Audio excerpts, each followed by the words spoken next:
Boa noite a todos, bem-vindos a mais um episódio do nosso podcast Saúde em Foco. Meu nome é Samara, eu sou acadêmica de medicina do UFV. Boa noite, meu nome é Luísa, também sou acadêmica de medicina aqui na UFV. Hoje nós vamos falar sobre o projeto Rondon e para isso nós trouxemos a professora Cristiane Mariottini. Cris, muito obrigada por aceitar o nosso convite. Gostaria de te pedir para você se apresentar para os nossos telespectadores. Eu que agradeço.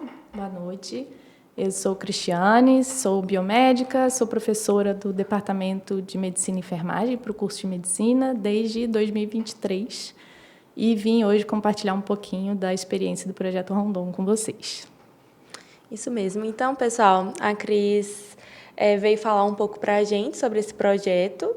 É uma iniciativa, né, que tem promove ações de extensão universitária, é um projeto multidisciplinar, envolve vários cursos. E aí, Cris, eu gostaria que você introduzisse um pouco o que é esse projeto Rondon, quais são os objetivos principais, o papel do docente. Tá certo. O projeto Rondon, ele é um projeto, o maior projeto de extensão universitária do país. Ele é um projeto que é coordenado pelo Ministério da Defesa, com apoio das Forças Armadas e juntamente com as instituições de ensino superior e os municípios participantes, né? Então, é um projeto que visa reduzir desigualdades regionais, principalmente. A UFV ela tem uma longa história já com o Rondon. Nós somos uma das instituições que mais participaram de operações, né? Mais de 30 operações já a UFV participou. E o objetivo é esse, envolver, né, o acadêmico com as questões sociais, levar ele a campo para ele conhecer essas realidades e formar profissionais melhores. Acho que o objetivo é esse. Excelente. E Cris, onde que você atuou? Município? Sim. Eu participei da Operação Onça Cabocla, que foi uma operação voltada para Minas Gerais, então eu não fui muito longe, mas fui para o norte de Minas Gerais, já é longe, Minas é bem grande, né? Sim. Fui para o norte de Minas Gerais, fui num município, se chamava Glaucilândia, o município. Foi bem bacana.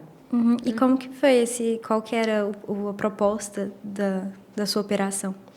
Então, apesar de ser da área da saúde, eu participei do conjunto B. Assim, o Projeto Rondon ele tem 3 conjuntos, né? O conjunto C, que é o conjunto que faz a cobertura do evento, ele não vai aos municípios, não tem oficinas. O conjunto A, que é o conjunto que fala de saúde, envolve saúde, direitos humanos e outras áreas.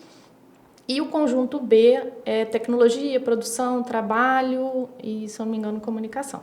Então, apesar de ser da área da saúde, eu fui no conjunto B dessa operação, né? Não fui no conjunto da saúde.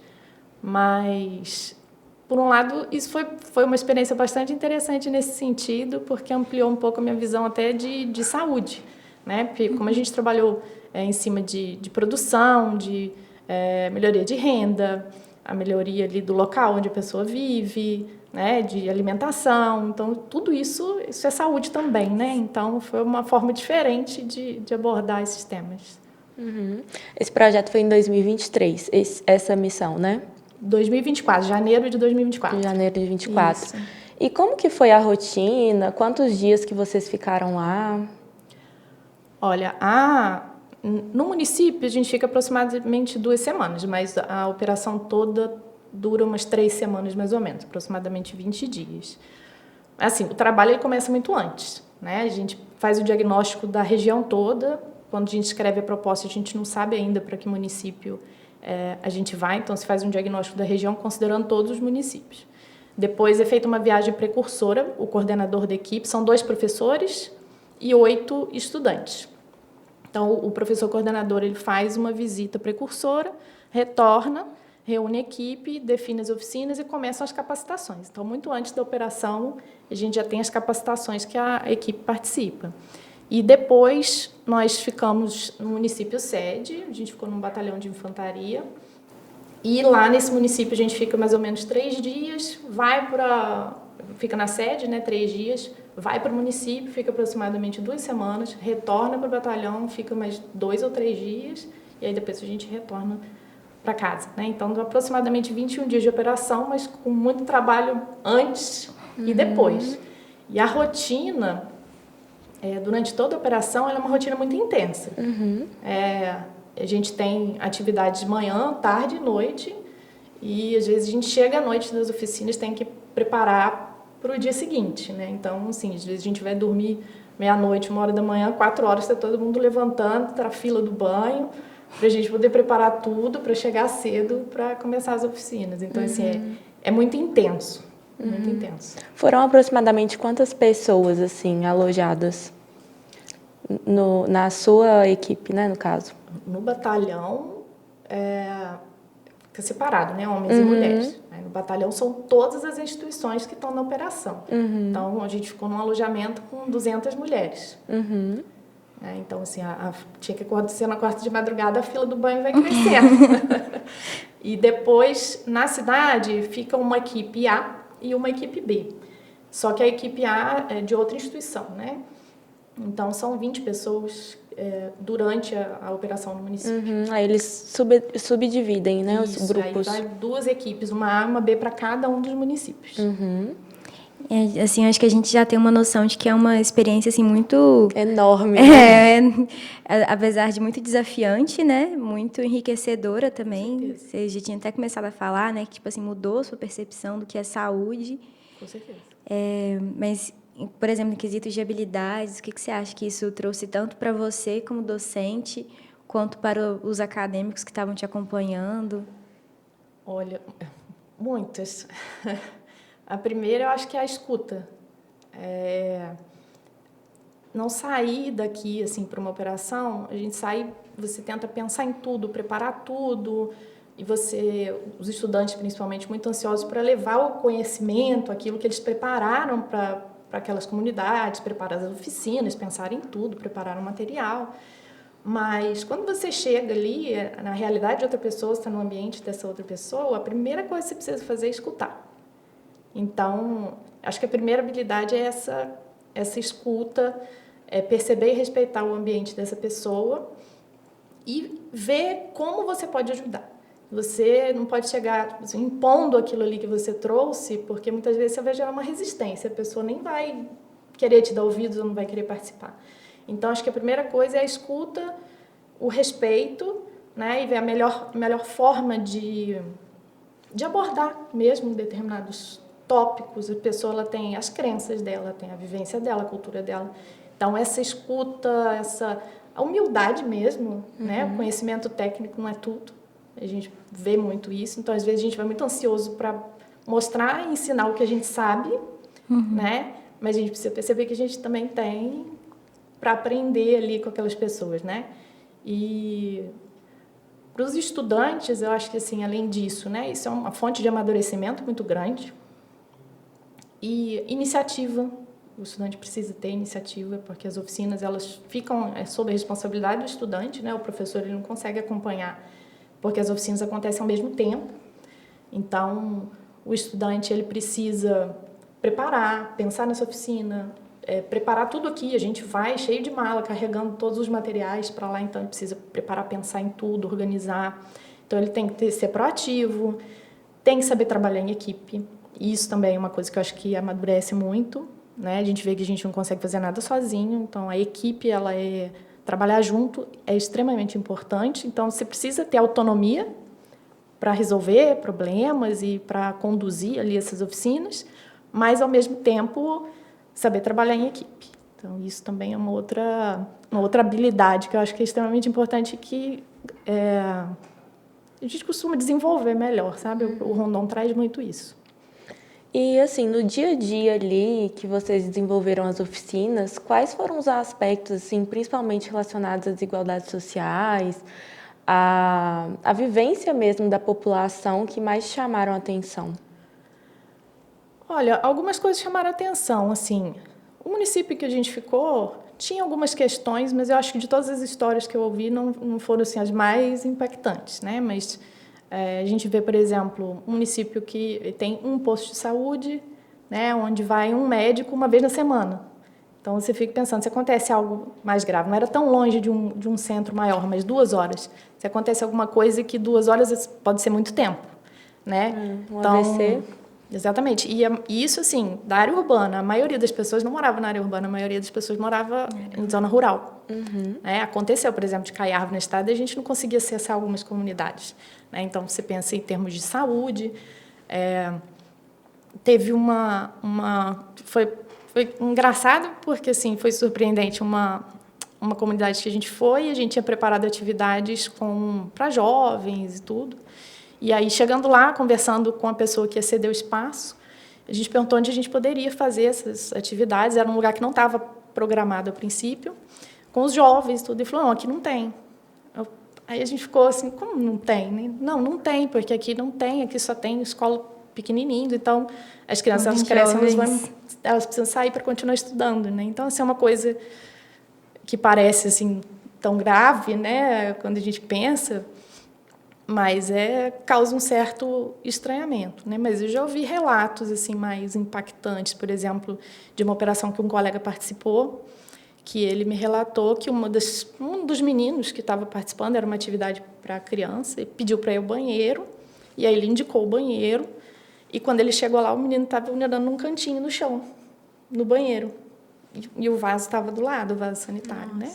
Aí falou com ele, falou, olha, né, quando você for ao banheiro, usa o vaso. Aí ele olhou para o vaso e falou, eu não sei o que é isso. Nossa. E aí, eu até arrepio só de lembrar. Sim, então, com assim, certeza. como assim, né? A gente não parou para pensar. Ele falou, não sei o que é isso, o que é isso. Ele não sabia que aquilo que era para ele usar o vaso, ele nunca tinha visto um vaso sanitário. Né? Isso foi, não foi na minha operação, mas foi um caso assim, que eu lembro que eu vi que eu percebi assim, como que a gente vive numa bolha, Sim. né? E aí o Rondon acho que é muito bom por isso também, que eu acho que ele estoura essa bolha, né? E, pessoalmente, assim, como que é esse impacto com essa realidade? Porque vocês se preparam, né? Vocês passam por uma capacitação e até mesmo dentro do ambiente universitário, dentro das escolas, a gente estuda sobre desigualdade social, a gente analisa desigualdade social, mas só por esse relato que você trouxe, a gente já viu que a desigualdade social ainda é muito maior do que aquilo que a gente vê em texto, né? Que a gente vê em livro. Então, como que é esse impacto de você chegar e, tipo assim, você achar que você sabe o que é desigualdade social e você vê isso na realidade? Então, eu acho que é por isso que quem vai para o Rondon fala que aprende muito mais do que ensina. Né? Mas o que a gente aprende não é conhecimento técnico, a gente aprende sobre a vida mesmo, né? Sobre realidade. Vou te dar um outro exemplo, isso que você falou do livro e da realidade, né? Que é uma coisa que eu refleti também, também um relato de outro professor que participou, não foi a minha operação. Ele foi numa comunidade ribeirinha, na operação onde ele estava, para falar sobre higienização de alimentos e água, porque tinha muita doença intestinal, doença diarreica, era muito importante na região, até com óbitos. Então, ele foi até essa comunidade ribeirinha. Então, as casas ficavam acima da água, né? E quando o rio baixava, as pessoas jogavam lixo ali embaixo das casas e jogavam comida, resto de comida, o esgoto também ia para debaixo da casa, e aí elas criavam porcos embaixo da casa. E aí, quando o rio subia, ele levantava tudo aquilo, né? E já tinha um mau cheiro. Mas aquela água era a água que eles bebiam. Nossa. Então, a mesma água onde eles jogavam o lixo, o esgoto, era a água que eles bebiam. Né? E ele me relatou que, inclusive, viu assim, a criança bebendo a água que enche a caixa d'água a partir daquela água ali. E isso, assim, num livro, num slide de aula, é uma frase. Né? Falta de saneamento básico. Né? Você lê aquela frase, quantas vezes a gente não lê essa frase quando está estudando sobre doenças, né? De fatores associados a doenças. Você lê essa frase, uma coisa é você ver, né?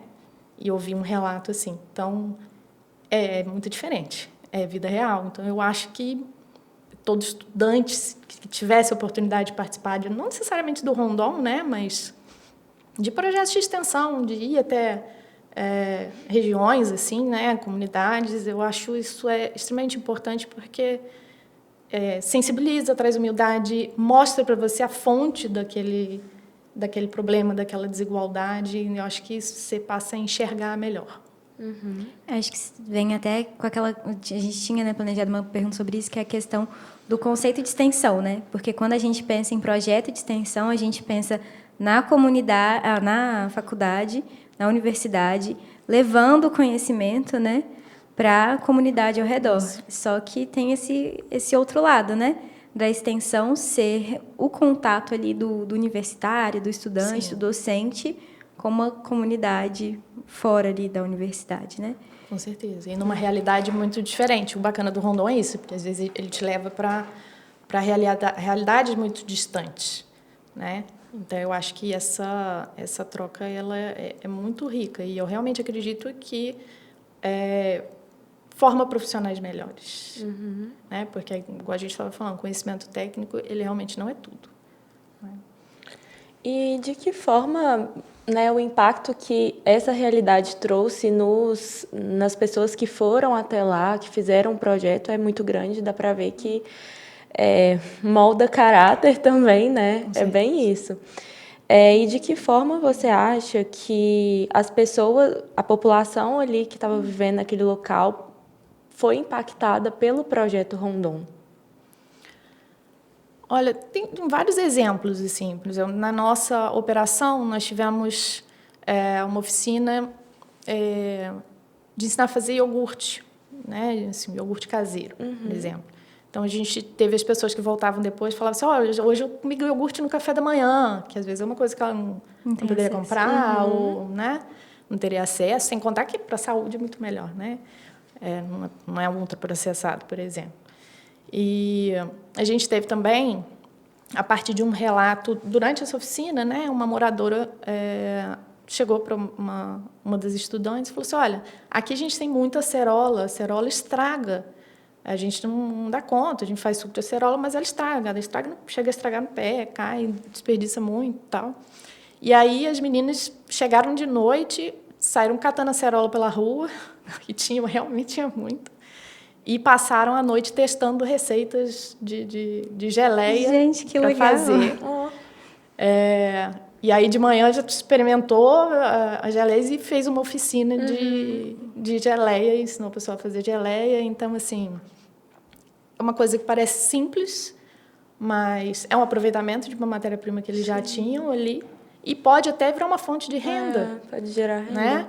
Tem um relato interessante também, que também um relato de outro professor, né, que a gente escuta muitas histórias lá no Rondon, que eles fizeram uma oficina de sabonetes perfumados, com várias essências, assim. E aí uma moça que participou, se eu não me engano, ela estava até grávida na época, desempregada, ela participou dessa oficina e dias depois ela voltou com vários sabonetes já com novas essências e fragrâncias que ela mesma criou e fez, né? E ela chegou e falou, olha, eu já vendi vários, inclusive, então, assim, eu estava desempregada quando eu vim aqui fazer essa oficina e agora eu tenho uma renda. Então, assim, e a ideia do Rondon hoje é de ser multiplicadora. Então, a ideia é a gente levar oficinas práticas, as pessoas vão conseguir levar adiante, ensinar outras pessoas, né? Então, a ideia é que a equipe vá embora, mas que a intenção, que a mudança, ela continue fazendo a diferença, né? Que o projeto não morra ali, né? Exatamente. Continue acontecendo, as pessoas continuam sendo afetadas, né, dessa forma. Sim, com certeza. E, Cris, você tem um currículo, né, de carreira científica, laboratorial. Como que foi para você estar em contato assim, com uma área tão social? Como que foi esse embate aí de vivências mesmo? Foi uma realidade Você já diferente, tinha vivido algo semelhante? Não. Eu acho que não dá para você falar que viveu alguma coisa parecida com o Rondon, sabe? É realmente uma experiência muito impactante, mas assim, eu sou profissional de laboratório, da pesquisa, realmente, né? E desde que eu entrei para o DEM, eu tenho tido mais contato com a extensão. E assim, é desafiador, porque normalmente quando a gente busca uma formação, a gente tem um determinado perfil, né? Então, aquele perfil ali do laboratório, da pesquisa. Então, é desafiador. Inicialmente, assim, gera um desconforto, né? Porque você precisa sair do que você está acostumado, você tem um certo controle, mas também é muito gratificante, sabe? A palavra acho que é essa. Tanto que o Rondon a gente brinca que vicia. Assim, tem professores lá que já participaram de mais de 10 operações, as pessoas sempre querem voltar. Porque é muito intenso, muito gratificante e realmente acho que a gente aprende muito. A gente volta, eu acredito que a gente volta melhor assim, como pessoa. Sim. E se a gente melhora como pessoa, a gente melhora como profissional, né? Então, mesmo que a minha área não seja lidar diretamente ali, né, com o paciente, com as pessoas, eu acho que o projeto de extensão é importante para todo tipo de profissional, todo e qualquer profissional. E como você vê que isso mudou ali o seu dia a dia na aula? Como que você vê que isso mudou a sua dinâmica com os alunos, com as aulas dentro do departamento? Eu sempre falo, não sei se vocês se lembram, né? Eu lembro bem do seu incentivo. Eu costumo sempre falar assim, que a gente vive numa bolha, gente. Então, assim, o que parece óbvio ou mesmo absurdo para a gente, igual essa história que eu contei para vocês, para as outras pessoas pode não ser, né? Então, eu sempre costumo falar disso. E assim, vocês vão tratar pessoas, vocês vão tratar doenças, né? E eu acho que o que fica de mais importante, assim, é você nunca tentar impor ali o seu conhecimento, ou o paciente chegar para você com uma questão, você dar uma resposta ali pronta, porque você sabe o que está acontecendo com ele, mas você tem que ter a sensibilidade de entender que aquela pessoa tem uma bagagem, ela tem uma realidade, e ela precisa ser ouvida, respeitada e levada em consideração. Né? Então, eu acho que isso é a base. Acho que conhecimento técnico, ele é óbvio, é essencial para você ser um bom profissional, né? Mas ele não é suficiente. Né? Cada indivíduo é um indivíduo e eu acho que a gente não pode perder, principalmente vocês como futuras médicas, né? Perder essa sensibilidade de entender que ela é uma pessoa, que é de uma família e o impacto que isso tem na vida daquela pessoa ali. Né? Então, acho que sempre pensar isso, ter essa sensibilidade, eu acho que é algo que eu costumo tentar sempre transmitir para os meus alunos, né?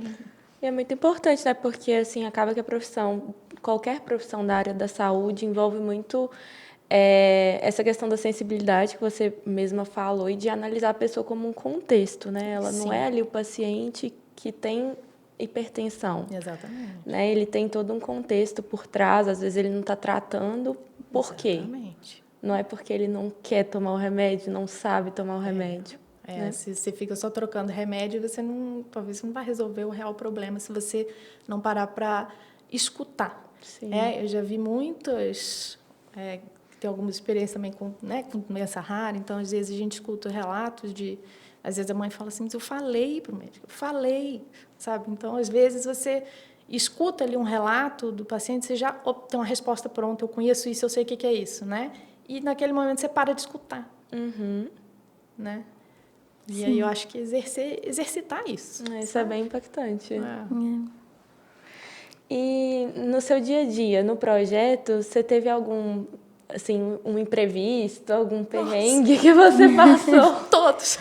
Nós já contou vários no meio dos casos, Todos árvore que na vocês estrada. puderem imaginar. A gente fala assim, o professor Ambrosio, que é pró-reitor aqui de extensão, ele fala assim, o Rondon é para os fortes. Porque é perrengue todo dia. Perrengues assim, imprevistos, né? Mas aconteceram de todos os tipos. Assim. A gente teve, por exemplo, um aluno que esqueceu uma peça que um professor emprestou aqui, que ela era assim, central para ele realizar a oficina dele lá. E aí, quando chegou, ele viu que tinha ficado aqui. E era uma peça super específica, cara. E aí a gente saiu pela cidade, que um comércio muito pequenininho, uma cidade muito pequenininha. Nossa. Aquela peça, é claro que a gente não ia encontrar, né? E aí é que entra a parte dessa, assim, da equipe, né, da autonomia. Ele conseguiu, a gente numa loja de material de construção, ele conseguiu improvisar com um pedaço de cano, ele fez lá uma gambiarra, uma coisa, e ele conseguiu fazer a oficina com aquilo ali. Teve também o dia que a gente caiu a árvore, que eu falei, choveu muito, caiu uma árvore, e a gente não ia conseguir ir para a zona rural, que era o dia que estava programado para a gente ir, a gente teve que ficar na sede.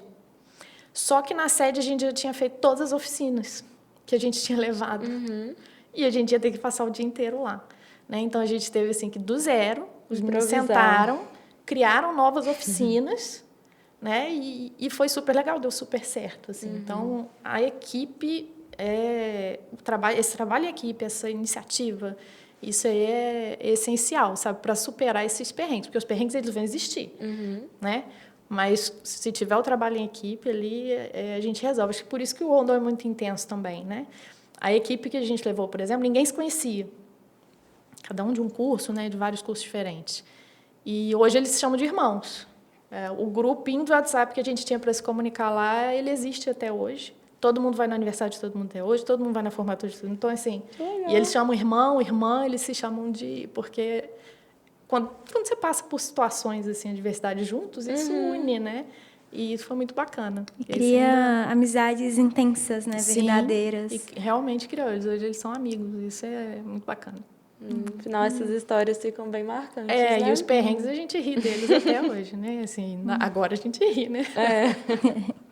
Assim, eu acho que foi assim, uma conversa muito gratificante, né? Mas um episódio é mínimo, assim, para a gente conseguir explorar, abordar a imensidade do que é o projeto, né?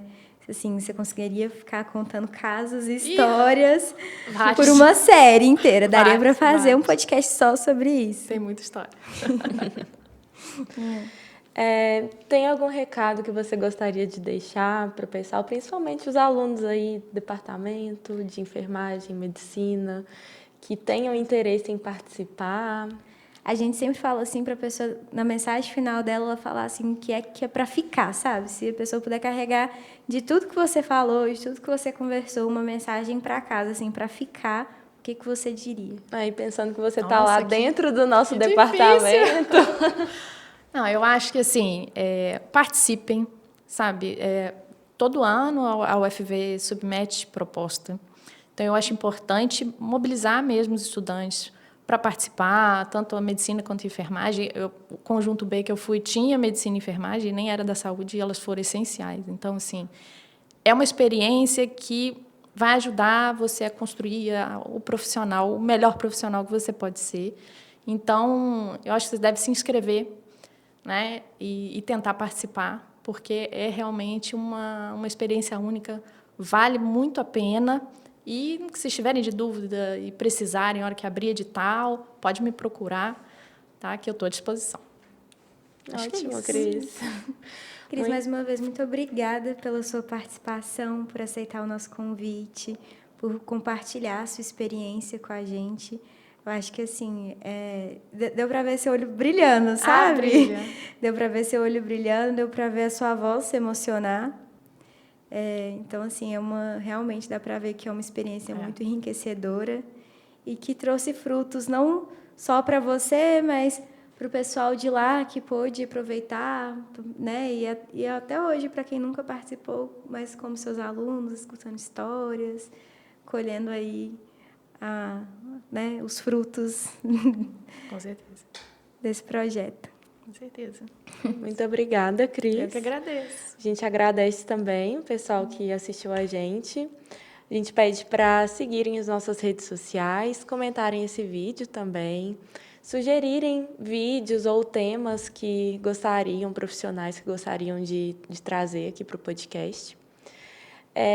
Então é isso, Cris. A gente espera você aqui novamente em uma outra oportunidade para conversar sobre outra coisa, já que você é um poço de informação de patologia, quem sabe. Nessa área a gente pode falar, com certeza. Obrigada, Cris. Obrigada. Boa noite. Boa noite.